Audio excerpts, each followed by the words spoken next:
इंदू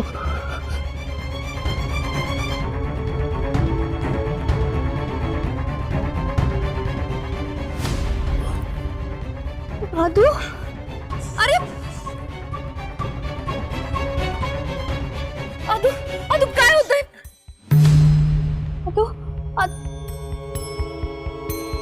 अयो मायो किती ताप भरलाय आदू मित्राया त्या आदूला काही देऊ नको रे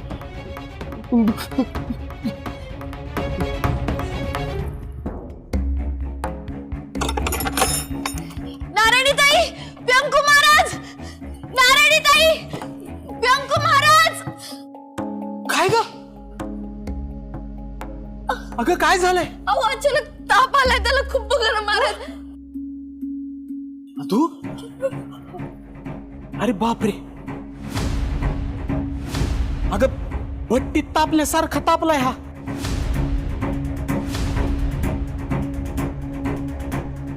नारायणीताई पाण्याच्या पट्ट्या ठेवूयात का हो हो मी काढा पण आणते थांब जा जा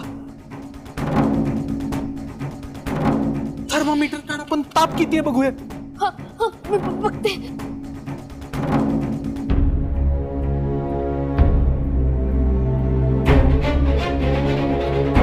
महाराज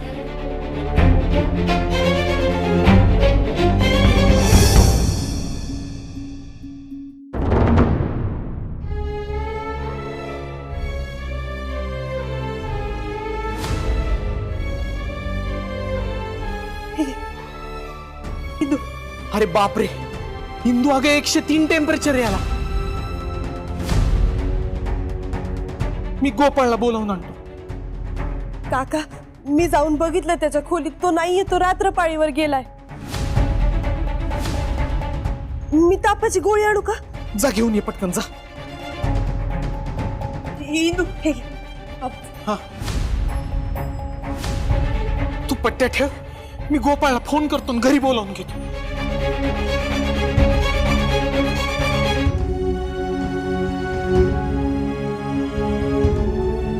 देवी आई तू सुद्धा माझी परीक्षा पाहतेस ना ग एकतर तुझ्या दर्शनापासून पारक ठेवलंस आणि आता माझ्या कुंकुवाला अदक्षची ही अवस्था का ग आई तुझी शपथ मी काही करेन पण माझ्या आदूला ह्यातून बाहेर काढेन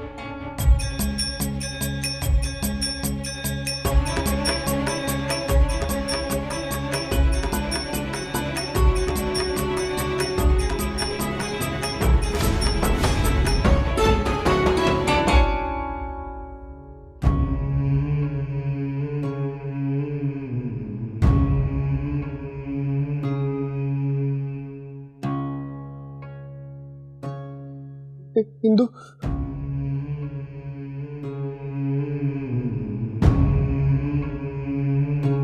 डॉक्टर गोपाळ कुठे आहेत दिसत नाहीत नाही तो रात्रपाळीवर गेला आणि त्याचा फोन पण नाही लागत आहे बरं हरकत नाही पण रात्री टेम्परेचर किती होतं 103 104 असं होत अचानक इतका ताप कसा आला अहो तेच तर कळत नाहीये डॉक्टर म्हणजे आम्ही तापाच्या गोळ्या दिल्या थंड पाण्याच्या पट्ट्या ठेवतोय सारख्या तरी सुद्धा ताप कमी होत नाहीये घटक्यात थंडी भरते घटक्यात गरमी होते आणि अचानक नाकातून रक्त पण आलं होतं डॉक्टर नेमकं काय झालंय अधोक्षजला ताप आला हे इतकं सांगू शकतोय पण बाकी सर्व टेस्ट केल्यानंतरच कळेल पण असं अचानक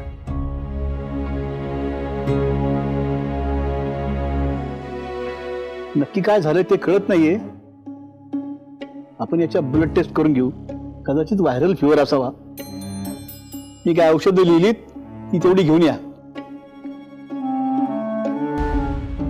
येतो मी काळजी घ्या या डॉक्टर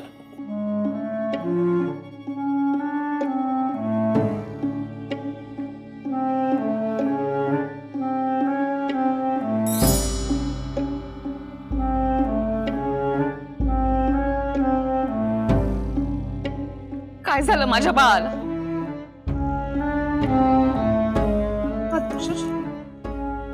रात्रीपासून तळमळत आहे पण मला कुणी सांगितलं नाही. काय ग इंद्रायणी, कोण आहे मी याची आई आहे ना? भाग घरातल्या घरात दोन माणसं एकमेकांच्या समोर उभी केलीस तू. वहिनी,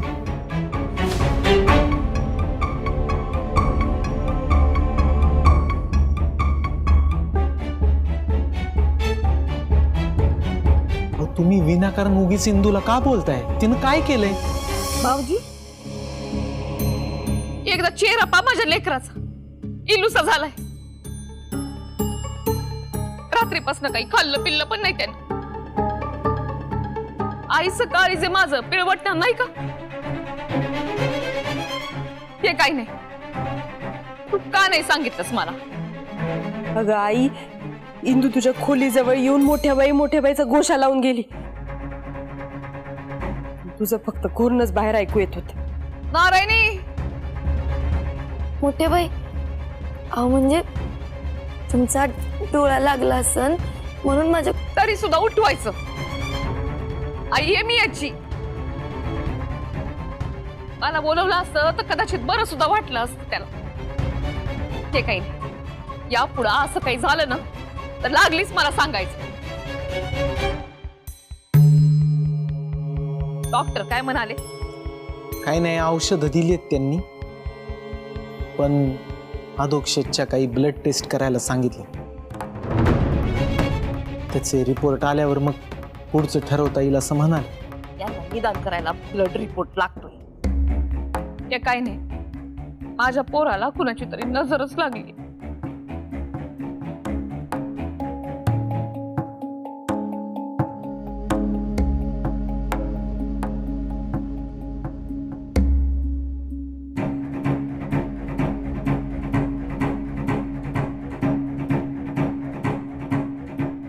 नारायणी, चहा दे ग.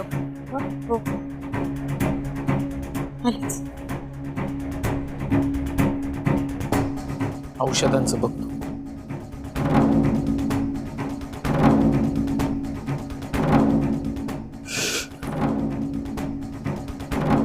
इंदू, मी इथेच आहे आदू. हा, इंदू, मी इथेच आहे. काय होतंय आदू तुला? काय नाही, जवळ असली की बरं वाटतं. मी इथेच आहे. इथेच आहे.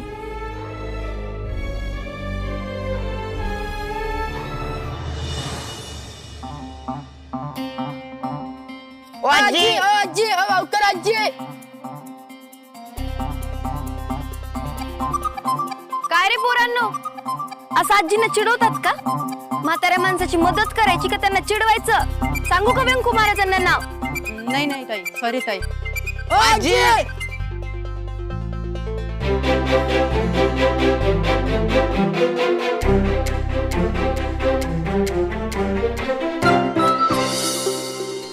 अगं पोरच ती, पोरांसारखीच वागणार.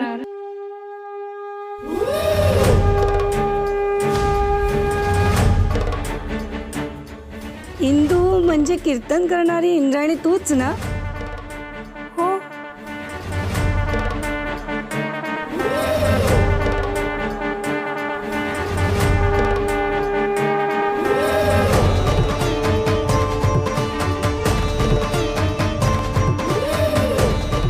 काय झालं आजी? काही नाही ग, तू मनापासून कीर्तन करतेस ना म्हणून विचारलं. तुम्ही ऐकलंय? पोहोचले माझ्यापर्यंत. फॅशन म्हणून देवदर्शनाला जायच्या जमान्यात मन लावून नामस्मरण करतेस. आपल्या आध्यात्मिक परंपरेला पुढे नेतेस. ही चांगली गोष्ट आहे ना? आयो आयो, आध्यात्मिक परंपरेला पुढे नेते का नाही हे माहित नाही, पण माझ्या विठुरायाचं नामस्मरण करते हे नक्की. माझा बेस्ट फ्रेंड आहे ना तो विठुराया. पाठी राखा. शेवटी भाव महत्वाचा. परमेश्वर पण खऱ्या भक्तांची परीक्षा पाहत असतो.